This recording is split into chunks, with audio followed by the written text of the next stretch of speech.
Pues nada, que estaba yo aquí hablando así de todo un poco de esto de lo que está pasando en Cataluña y tal, y joder, macho, qué torpón es el Rajoy, pero torpón de cojones, y además, así pensando en quién ha contratado lo del barco del Piolín. Hostia, es que es el troleo del año, ¿no? ¿No os parece a vosotros que habría que darle el premio al troll del año? Dios, cómo te la he colado, tío. Pasa que, bueno, a Rajoy ya sabéis que se le cuela cualquier cosa, porque ¿os acordáis del portero que teníamos aquí en España, de Zubizarreta? Que no paraba un penalti, pues es como poner a Zubizarreta a panar penaltis que le mete la Generalitat.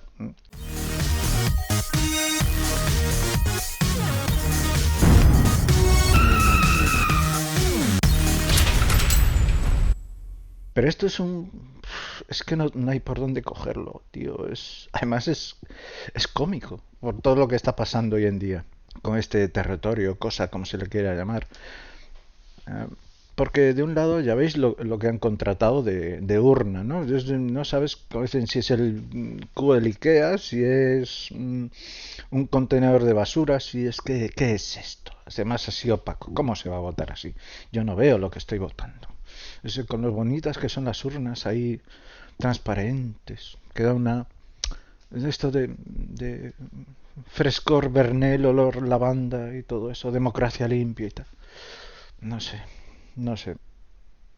Y ¿qué tenemos aquí? También tenemos a Lluís Llach, tocando la estaca aquí, como en los viejos tiempos del franquismo opresor. Bueno, yo no es que tenga nada contra Lluís Llach, ni mucho menos, me gusta su música y más de una ocasión le he puesto para la película Salvador, ¿no? El último ajusticiado a Garroteville en este país. Pero, joder, me acuerdo de su pasado, del pasado de Lluís Llach. Y su padre no es que haya sido muy republicano ni muy demócrata.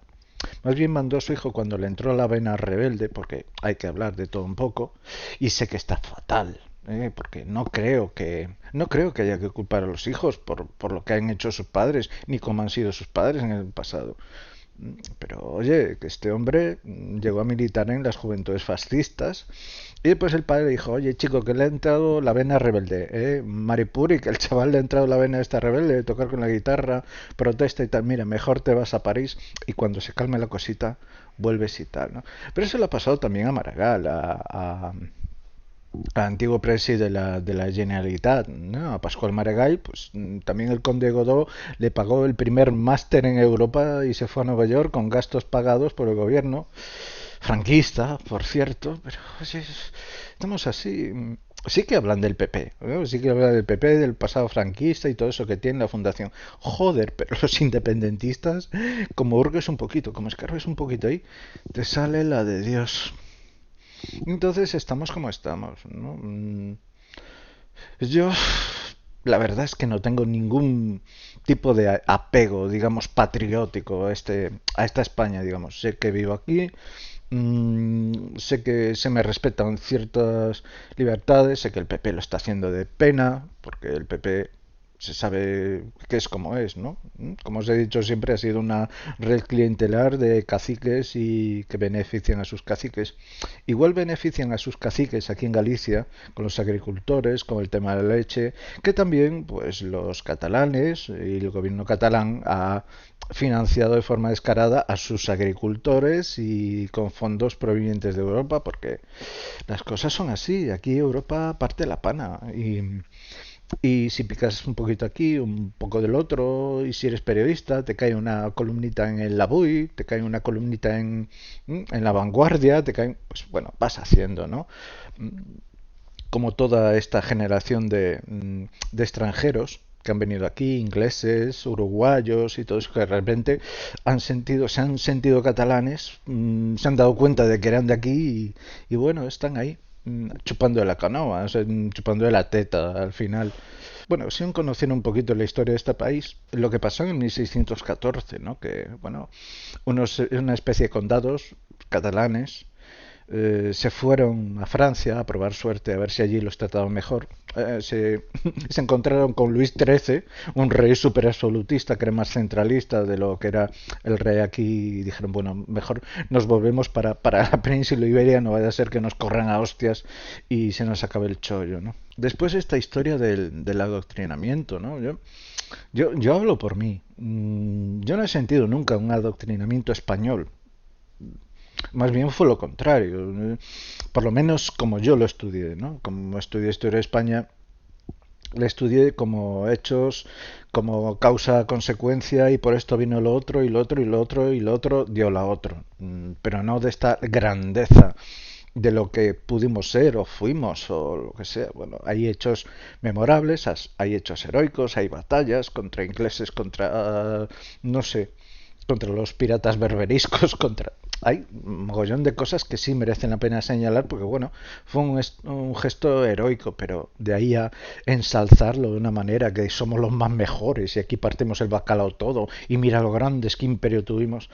Hombre, no, no. ¿Qué agradeces de todo esto? Bueno, agradeces que pudieran hacer universidades por ahí adelante, bueno, lo de la lengua, que sea un panaidioma, que el español castellano hoy en día sea un panaidioma, acepta palabras pues de origen guanche, indígenas, inglesas, se adapta, pero yo lo que veo en otras lenguas, sobre todo las lenguas territoriales periféricas, como puede ser el gallego, el euskera, el catalán mismo, pues se cierran en banda, ¿no? Y entonces todo es buscar cuál es la palabra diferenciada del castellano para no, no, para, hay que buscar por ahí, hay que escudriñar, a ver si hay una palabra por ahí perdida del siglo XV que dijera. Es como una endogamia, es como... Yo nunca me he considerado un militante de estos acérrimos del nacionalismo de ninguno, ¿no? Ni el español, ni periférico, ni nada de eso, ¿no? Pero os voy a hacer una confesión. Yo desde pequeño, digamos desde los 6 años hasta bien entrado al bachillerato, fui a un colegio del Opus Dei, o dominado por el Opus Dei, ¿no? Colegio religioso, pero seglar, digamos que estaba dominado por seglares, no por religiosos, no había curas. Eso sí, que no hubiera curas no significa que no repartieran hostias como panes. Eran de estos profesores que te venían con la estaca, no de la estaca de Lluís Llach, sino con la estaca de madera, que no escribías bien un renglón o no te sabías la lección y te caían las hostias, pero bien dadas, ¿no? Pero no fue un colegio adoctrinador en cuanto a lo que es el sentimiento nacional, español, ¿no? Se estudiaba de todo. Y yo por eso digo, nunca me he sentido oprimido ni aleccionado, ni adoctrinado por ese colegio. Después me pasé a la pública para acabar pues, bachillerato, COU y todo eso. Y en la pública tampoco noté. Es más, en la pública lo que noté fue que todo ese sentimiento español era precisamente de lo mal que lo había pasado pues todo político o todo intelectual, artista, escritor, o que se había tenido que exiliar. Hacia eso más o menos se encaminaban los estudios. O sea, todas las obras que nos daban leer, desde, no sé, Pío Baroja hasta Martín Santos, hasta o comentar el Quijote desde un punto de vista crítico, fue eso, ¿no? Fue la España ilustrada y la España al mismo tiempo reprimida por las circunstancias de la historia, digamos, ¿no? Pero también, por otro lado, y sin renegar ni menospreciar a la cultura gallega, que mamado por ser bilingüe, por falar galego cando queira y hablar castellana cuando quiera, pues sí, sentí un cierto adoctrinamiento y una especie de superioridad, ¿no? Como al estar maltratada la cultura gallega durante cierto tiempo, o cierto periodo de tiempo, o de historia, los profesores se creían con derecho a expresar una especie de superioridad por haber estado tan oprimidos. Eso sí que lo noté. Además, los profesores de lengua y literatura gallega solían ser gente que provenía del Bloque Nacionalista Galego, de la UPG, de la Unión do Povo Galego, todo eso, ¿no? Y, y es cierto que hay una cultura muy rica, ¿no? En cuanto, sobre todo, literatura, arte. En Galicia es alucinante, a mí me alucina mucho. Aparte, yo en mi biblioteca, y yo os la enseñaré un día, tengo el Quijote al lado de Sempre en Galiza, que es en teoría la Biblia del galleguismo, el pensamiento galleguista escrito por Daniel Castelao, que es uno de los grandes escritores. Pero cuando analices la filosofía de esta gente, realmente es para echarse a temblar, ¿no? Porque no voy a tener en cuenta tampoco la época. En aquella época se pensaba lo mismo, además la ciencia no había avanzado tanto, los estudios que se hicieron de antropología o de evolucionismo o biología evolutiva no son como los que conocemos ahora. Entonces la gente, los intelectuales se dedicaban a divagar. Había varios ejemplos, ¿no? Uno era Manuel Murguía. Manuel Burguía fue un intelectual muy importante en este país, en Galicia, que era fue el marido de Rosalía de Castro, una de nuestras insignes poetisas, ¿no? Manuel Burguía, la estatura medía aproximadamente 1,34, 1,34 m, 1,35 m más o menos. Y fue uno de los padres del, digamos, galleguismo moderno, una vez que pasan los séculos oscuros, los siglos oscuros, digamos, que el gallego estuvo prácticamente prohibido. Manuel Murguía se escribía con un tipo también galleguista llamado Benito, ¿qué? Joder, ¿cómo se llama? Se llamaba Benito, joder, no me acuerdo del nombre. Bueno, se escribía con... Además, era un tío, digamos, grande, ¿no? 3 armarios roperos, más o menos, un tío de eso. Y además era descendiente de italianos. Manuel Murguía era descendiente de vascos y fueron más o menos los primeros que crearon una especie de raza gallega diferente. Ya veis, unos híbridos creando una especie de raza gallega y conciencia gallega e identidad gallega. No tiene mucho sentido, pero en aquel tiempo todo esto funcionaba así. Bueno, total. Que ellos escribían con carta y cuando se encontraron frente a frente, dicen que Benito murmuraba cuando veía a ese enanito acercándose, dice, joder, si esta es la raza gallega, madre de Dios. También tuvimos aquí un gran erudito del galleguismo, otro papá del sentimiento e identidad gallega, llamado Vicente Risco, que este hombre en sus ratos libres se dedicaba a examinar cráneos gallegos y a ver si tenían, si eran más grandes, más pequeños, si eran rubios, arios. Llegó a la conclusión de que los auténticos gallegos éramos rubios arios. Lo que pasa es que, claro, con la influencia del castellano, pues y de trabajar tanto la tierra por los opresores y todo eso, pues nos volvimos morenos y el pelo también se nos cambió en más castaño, más oscurito y tal. Y el último fue Otero Pedrayo. Otero Pedrayo también es una de las grandes mentes pensantes de lo que es aquí el sentimiento patrio, ¿no? De este rincón de la península ibérica, que llegó a decir, es que llegó a decir que el hecho diferencial ya se establece de una forma natural. O sea, el macizo galaico es una especie de mini cordillera que hay aquí que separa lo que es la meseta de lo que es Galicia. Pues esta especie de cordillera era como un síntoma de resistencia patria ante la meseta opresora. O sea, esta especie de chorradas y tal. Pues empezaron a sustituir la C por la Z, por ejemplo, nación por nazón, o Galicia por Galiza, nacionalista con Z, nazi o nalista. Pero lo tuvieron que cambiar otra vez por la C, porque claro, no puede ser que los...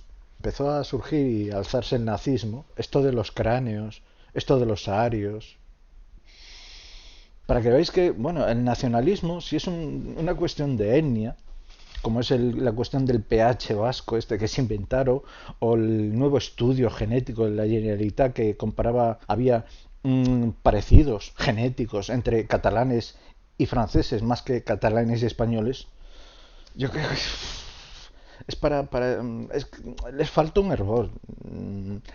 Por eso hacían la gracia de comparar a Junqueras con Alain Delon, ¿no? O con algún galán de estos franceses, ¿no? En plan cachondeo, claro, es que es así. Creo que hemos estado más tiempo unidos que separados, para bien o para mal. Y aquí mal lo hemos pasado todos, ¿eh? Aquí nos han robado a unos como otros.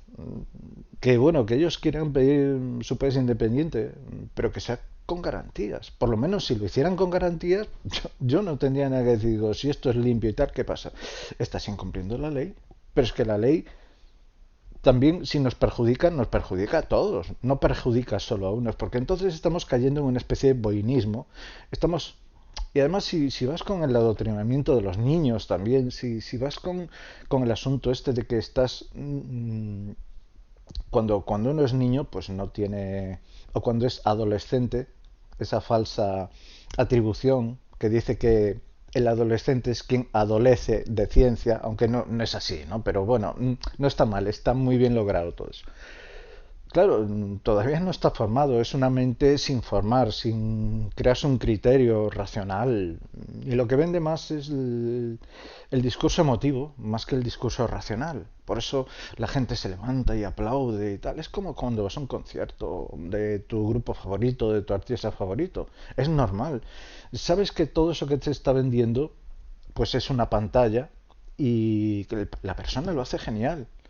Pero ¿qué hay detrás de todo eso? Pues hay una vida aparte, con sus inquietudes, como puede, y va al mismo sitio que tú, a mear y a cagar y come a lo mejor lo mismo que tú también. Pero bueno, cuando esto se traslada a la política, y es algo que con lo que yo no estoy nada de acuerdo. O sea, cuando se mezclan el discurso emotivo y se pretende vender como racional, ahí las cosas fallan, empiezan a fallar. Porque entonces tus argumentos mm, quedan supeditados a la propaganda.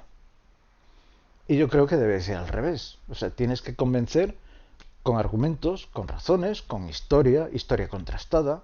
Que después estás equivocado, pues estás equivocado, rectificas, no pasa nada. Pero a mí me parece esto toda una locura tan grande, me parece increíble. Además, los políticos que están saliendo, y sabéis que me he ido de Podemos por cosas así. O sea, no porque les tenga ni más manía, ni menos manía, ni nada. Sí, es que es un sinsentido. Y después te encuentras las redes sociales, que cada uno barre para su casa. O sea, no hay ni siquiera un pepito grillo que diga, oye, que aquí puede que estés equivocado. O sea, no te pases tanto.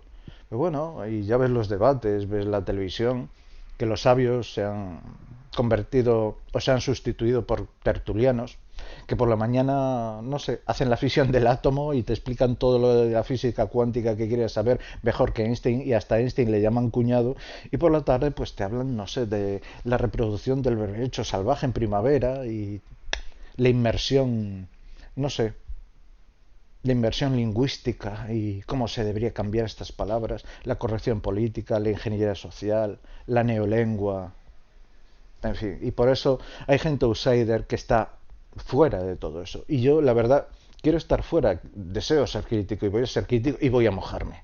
Y me seguiré mojando, pero pensando en una forma un poquito más libre, un poquito más abierta, sin coacciones de ningún tipo ni adoctrinamiento. Y nada más. Además, no sé si el último, el penúltimo, el antepenúltimo ser de esta tierra que elogie, ensalce los logros españoles y entonces bueno, ya os digo, hay hechos que sí y otros pues que no, que son denunciables. Lo que pasa es que cuando tú te creas una especie, cuando tú creas una especie de ensoñación a base de mitos, leyendas, que si Guifredo el Velloso, los cuatro dedos en sangre sobre el trapo amarillo, cuando dices que Rafael de Casanovas fue un héroe del secesionismo, cuando fue un héroe del sucesionismo, ¿no? Porque realmente en 1714, todo se ha dicho, el archiduque de Austria le sudaba la polla mucho lo de España. Dice, pero bueno, si tengo a cuatro pingados aquí que me defienden, pues bueno, haced lo que queráis, pero que yo, por descontado que estoy muy bien aquí, estoy muy asentado aquí. Y además había un precedente que era los Austres, la casa de Austria, la casa de Augsburgo, que ya, mira, salió Carlos segundo el hechizado. Y digo, para que me salga un señor así mal formado, porque papá con la prima no se puede acostar, y así sucesivamente, porque esto da lugar a seres, a personas como esta, de hechizado nada. Pasa que era una endogamia enfermiza que el pobre chaval, pues ya no sabía ni dónde estaba, pobrecillo, ¿no? Pero de ahí a que se construye una especie de mito, ¿no? De este Casanovas y Villarroel cuando defendían a las Españas, solo que se equivocaron de rey, pues, oye, hay vencedores y vencidos. Y hasta creo que la propia sucesora, ¿no? La que hoy es la duquesa, ¿no? La chica esta, la mujer esa que es descendiente de Rafael Casanovas, pues dice que bueno, que era un patriota español y que se tergiversó la historia. Bueno, si lo dice una familia, si lo dice su propia familia, algo de razón tendrá. Y a partir de ahí viene todo esto, ¿no? Que si somos un pueblo oprimido, que fuera fuerzas de ocupación, que no sé qué, que no sé cuánto que están ahí, bueno, pero si están guardias civiles y policías, o sea, pero guardias civiles y policías sin desempeñar funciones militares. Joder, a ver si la gente se lee un poquito la ley y las funciones de cada cuerpo y fuerza de seguridad del Estado. Están como mando perteneciente al Ministerio de Interior, no como Ministerio de Defensa. Porque si fuera Ministerio de Defensa, sí que tendríais motivos para agarraros los machos y decir, joder, aquí viene algo gordo. Pero no, no es así, no es tanto. Hay policías para defender un Estado de Derecho, una unidad territorial, como dice la Constitución, como dice la ley. Pero también me parece muy curioso que en ámbitos comunistas y de izquierda, muy de izquierdas, muy extremistas, se defiende el derecho de autodeterminación de los pueblos, cuando ningún pueblo bajo el yugo comunista se le podía plantear la idea de separarse. ¿Os imagináis a Stalin lo que diría? A Kim Jong-un lo que diría? A Mao Zedong. Hey, camarada Joseph, Stalin, que tu Georgia natal dice que esto del comunismo no le va y pues que se van a su rollo y tal. Gulag. Mira, es que, a ver, si... Yo creo que había que tener un poco de coherencia con todo esto, ¿no? Que debería haber un poquito de sentidiño, un poquito de... Pues sí, ¿qué le vamos a hacer? Somos tristemente para muchas cosas, para otras no tanto. Pues vivimos aquí, vivimos en España y hay gente que se le da por colgar la bandera constitucional. Eh, pues no creo que haga... A mí, vamos a ver, a mí no me molesta, particularmente no me molesta. Yo tengo la mía, tengo la mía, pero bueno, por lo que siempre os digo, que ese sueño que fue y no pudo ser, pero por nada más. En cuanto a que seamos una monarquía, bueno, el rey, ya sabéis lo que pincha aquí. Y yo la verdad prefiero un rey como Felipe, que no molesta mucho, la verdad no tiene sus funciones, tres, cuatro funciones, está una especie de como de florero, de objeto decorativo, como pueden tenerlo Dinamarca, Suecia y todo eso, que tiene su asignación, tiene una casa real, sí, es cierto, cobra mucho el hombre, para mí cobra bastante, pero joder, si nos viene un díscolo del presidente de la República, o díscolo, como Esperanza Aguirre, o no sé, un flipado de estos que anda por ahí, no sé, imaginaos en la República Catalana, un tío como Rufián, un tío como David Fernández, un tío, Dios, o yendo más allá, ¿no? Ya en el colmo como Anglada. Pues para eso, Felipe, déjalo ahí. Y ya digo, ¿no? Se ha perdido un poquito el rollo, ¿no? No creo que seamos realmente un país oprimido, ¿no? Sí que hay problemas de paro, hay problemas de... El PP es un puto desastre gestionando. Tenemos a la hiper Soraya Sáenz de Santa María, omnipresente. Y aún encima no se les ocurre mejor idea que nombrar a un general, a un coronel de la Guardia Civil que tiene un pasado bastante turbio, un poco democrático.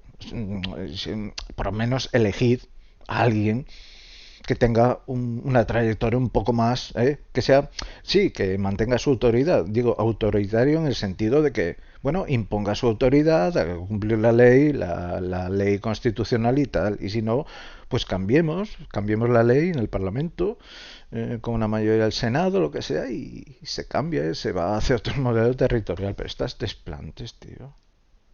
Y gente creyéndose que aquí estamos viviendo con Franco. ¿Pero qué pasa? Está desfilando la Wehrmacht por las Ramblas, o el Ejército Rojo, o los Gemeres Rojos, o ¿qué está pasando? Y pues resulta que una secretaria judicial tiene que salir por la ventana porque una especie de energúmenos le están dificultando el paso y aquí los Mossos dicen que no saben nada. Y os quejáis de cuatro tonterías que os hacen. Que si me dieron con la parte de la porrita. Opresión, más o menos opresión, fue cuando nos manifestábamos en el instituto por cosas tan, no sé, tan chorras como que no había suficiente suministro de agua, que se pasaba frío en el aula durante el invierno, o que íbamos a apoyar a la gente del sector naval porque también sus puestos de trabajo se veían perjudicados, ¿no? Íbamos ahí y nos ponían detrás, entonces venían las fuerzas de ocupación, la Policía Nacional de Fraga y Barne, y eso sí que era repartir estopa. Hasta me acuerdo de una anécdota muy graciosa, muy graciosa. Aquí, cerca de aquí, a unos 15 kilómetros, hay un sitio boscoso, agreste, que se llaman las Fragas, curiosamente, ¿no? Fragas del Eume, ¿no? Es una superficie forestal bastante extensa que se conserva igual que hace centenas, ¿no? Centenario, es centenario, es casi milenario. Y tenían dueño, esas fragas, esos bosques tenían dueño. Y ellos, pues, la gente las conservaba pues tal y como estaban. La verdad es que las cuidaron muy bien. Llegó la Junta de Galicia y quiso expropiar y todo eso a saco paco. Que ellos se negaron, evidentemente. ¿Qué pasó? Hicieron una manifestación aquí, cerca entre Coruña y Ferrol, y llegaron las fuerzas represoras de Fraga y Barne, y no veas cómo les metían estopa a los viejitos, que eran pobres señores y señoras que estaban ahí defendiendo su terruño, su espacio forestal, que habían cuidado durante siglos y sus antepasados. Eso sí, que era opresión y se sentía la opresión y cada vez que te veía alguien pues podías echar a correr porque sí, y lo notabas que había un sesgo dictatorial, ¿no? Que había mantenido Fraga y Iribarne durante mucho tiempo y que lo mamó. Ahora bien, ese mismo Fraga Iribarne fue el que recibió a Fidel Castro y que lo hizo hijo adoptivo de Galicia y patatín, patatán. Y reconciliación en su momento también fue cuando Adolfo Suárez le estrechó la mano a la pasionaria, por ejemplo. O Carrillo salía con la camiseta de la selección española, con el escudo constitucional. Si es que no pasa nada. Por último, y lo que siempre le recrimino a esta nueva izquierda, de la que no voy a participar por ser unos oportunistas y al final unos niños burguesitos mal acostumbrados que poco han trabajado en su vida, es su carácter de simpatía hacia los movimientos nacionalistas y porque han perdido toda su esencia de internacionalismo. Por eso el himno se llama La Internacional, se llama por algo. Y hasta en la República la defendieron la unidad territorial de España. Y esto fueron como socialistas, comunistas, conservadores, anarquistas, tenían una idea de unidad territorial, aunque después se pudiera fragmentar o semifragmentar Dios, no me sale, en federación o confederación, un poquito cantonal, cantón de Cartagena, tal. Podría ser, pero claro, cuando tú llegas al balcón de la Generalitat sin que nadie te lo pidiera, reclames y te proclames alcalde y otro presidente de la República Catalana, si porque sí, pasa lo que pasa, que la República reaccionó en su momento, declaró el estado de guerra, ya no de excepción, que eso es de nenazas, ¿no? El estado de guerra y mandó al general Batet a poner dos cañones, o dos o tres o cuatro cañones, en el Palau de la Generalitat y estos, el Companys y todos esos, huyeron como ratas. Es así. Antes consultárselo, el general Batet, al Consejo de Ministros que presidía Lerroux. Y Lerroux le dijo, mira, actúa con todo. Plena libertad. Hay que garantizar la unidad nacional. Y no hay más, y no estoy hablando de gente que fuera fascista ni fuera nada, simplemente pues ahí hay una constitución, se firma una constitución y hay que acatarla. Y si no, se puede cambiar, entre todos. Ahora, que tú actúes por tu cuenta, que hagas lo que sea, y la libertad y el derecho de decidir es una cosa que corresponde a la libertad individual de cada uno. pero respetando las leyes. Eso de que cada pueblo pueda hacer lo que le dé la gana, cuando le dé la gana, y así, de forma chapucera, sin censo ni nada, y todo como eso, una república tropical. Pues no. Y ya sé que las cosas no están bien, pero joder, al menos un poquito de sentidiño, digo yo. Vale, no me deis por esto y tal. Ay, madre, qué tiempos nos toca vivir.